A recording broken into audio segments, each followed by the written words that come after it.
আপনারাই তো ভালো ছিলেন, আমরা পড়ছি বাট্টে। পোলাপাইনের ডিউটি কুঞ্চি পায় আছে বিউটি। পটের বেলা পাবজি খেলা টুস্কির লগে চ্যাটে। পড়ালেখা টন টন টন পার্কে যায় ডেটে। পড়তে যায় না মরতে যায় নায়ক নায়িকার পাঠ।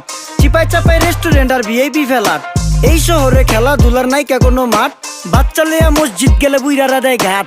যা খাইতাম খাঁটি জিনিস, কেউ যাইতো না ভেজালে। আগের মানুষ সরল ছিল, থাকতো না কেউ ক্যাচালে। নাস্তা খেলে চলেন নানা লইয়া জায়গা হোটেলে। কি করতাছে নাতি বউ, ওঠে নাইকা সকালে। ঘুম থেকে উঠতে উঠতে সর্বনিম্ন 12টা। হোটেলে যাইয়া গামু সবজি দিয়া পরোটা। কারে কেমনে টুপি দিয়া নিজের বেলা বড়টা। কি করতাছে সালমায়, আপনি গো সালমায়। সুখ পেয়া ভুলা গেছে আল্লাহর নাম তাই ঘুমায়। ব্যালেন্ডারে মশলা বাটবো তাও দেহি ঝুমায়। সুখে থাকতে ভূতে কিলায় পেট নিয়ে এসে চুমায়। নেচা নেচা টিকটক করে হিন্দি গান শুনায়। আমগো সকল মাখালারা সাত সকালে উঠতো। হাঁস মুরগি গরু ছাগল কত কিছু পালতো। ঘর দুয়ার পরিষ্কার কইরা ধান নিরে রাখতো। পুকুর ঘাটে গোসল করতো, কল চেপা পানি লইতো। পাড়া